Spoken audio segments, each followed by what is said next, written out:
दोस्तों फाइनली दिल्ली शिक्षा विभाग ने नए सेशन 2024-25 के लिए पीएफसी गाइडलाइन और प्रमोशन गाइडलाइन दोनों एक साथ जारी कर दी है, जिससे कुछ रिलीव गेस्ट टीचर साथियों को दोबारा से स्कूलों में काम करने का मौका मिलेगा।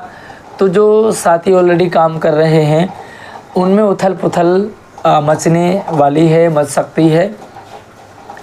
प्रमोशन में जो साथी टीजीटी से पीजीटी में प्रमोट होते हैं तो वो तो ऑटोमेटिकली हो जाते हैं, मतलब सीनियरिटी लिस्ट के अकॉर्डिंग। इसी के साथ ही जो एमसीडी से टीचर्स टीजीटी में प्रमोट होना चाहते हैं उनके लिए ऑप्शन फॉर्म मांगे गए हैं। जिन साथियों का जो क्राइटेरिया वो कंप्लीट हो गया हो और जो साथी इच्छुक हैं एमसीडी से टीजीटी में प्रमोट होने के लिए, उनसे आवेदन फॉर्म मांगे गए हैं। और जैसे ही ये फॉर्म भर लेते हैं फिर उसके बाद इनको ईडीओजीआर यानी कि इनके डॉक्यूमेंट वेरिफिकेशन होते हैं और उसके बाद ये स्कूलों में आ जाते हैं। सवाल ये है कि ये कब तक संपन्न होगा। इसी के साथ ही ट्रांसफ़र लिस्ट की भी बात बड़ी तेज़ी से चल रही है। पीएफसी में जो पोस्ट फिक्सेशन साइकिल है हर साल चलता है। वैसे तो ये अप्रैल या जुलाई तक आ जाता था, लेकिन इसने और आगे जंप मारा जो ट्रांसफ़र के कारण।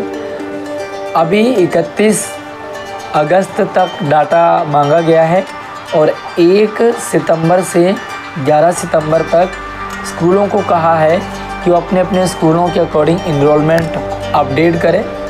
कितने बच्चे हैं, कितने टीचर्स की रिक्वायरमेंट है, कितने सेक्शन हैं, तो पूरी डिटेल के साथ स्कूल फिल करेगा और उसके अकॉर्डिंग जिस स्कूल में सीटें हैं वो इंक्रीज़ होंगी या डिक्रीज़ होंगी। वैसे चांस यही रहता है कि इंक्रीज़ होती है, क्योंकि हर साल इनरोलमेंट ज़्यादा होते हैं, बढ़ते हैं। और ये जो चाहे पीएफसी है चाहे प्रमोशन है, क्योंकि सितंबर 15 तारीख तक सब कुछ फाइनल हो जाएगा और उसके बाद सितंबर एंड तक लगभग 20, 25 और 30 यानी कि लास्ट मंथ तक ये लिस्ट भी आ जाएगी। पीएफसी की गाइडलाइन आ जाएगी और इसी के साथ ही प्रमोशन लिस्ट भी जारी कर दी जाएगी। तो सितंबर एंड तक आपको सब कुछ क्लियर देखने को मिलेगा। लगभग अक्टूबर फर्स्ट वीक तक सबका क्लियर हो जाएगा, चाहे पीएफसी का हो चाहे प्रमोशन का हो। इसी के साथ ही जो परमानेंट साथी हैं वो ट्रांसफ़र की प्रक्रिया में भी जोर लगा रहे हैं, क्योंकि जो 5000 के करीब टीचर्स हैं जिनको 10 साल से ज़्यादा हो गए थे उनके ट्रांसफ़र रोके गए थे। लेकिन जो विलिंगली ट्रांसफ़र करना चाहते थे, मतलब जो भाई अपने स्कूल में 2 साल 4 साल हो गए वो भी ट्रांसफ़र करना चाहते थे, तो उन 10,000 जो 5000 के कारण ये भी रुक गया था और जल्दी ही इसे भी अप्लाई कर दिया जाएगा। तो कई सारे जो वर्किंग साथी हैं वो इनसे प्रभावित होंगे, पीएफसी से प्रभावित होंगे, प्रमोशन से प्रभावित होंगे, ट्रांसफ़र से प्रभावित होंगे। लेकिन ये प्रक्रिया तो चलती ही है।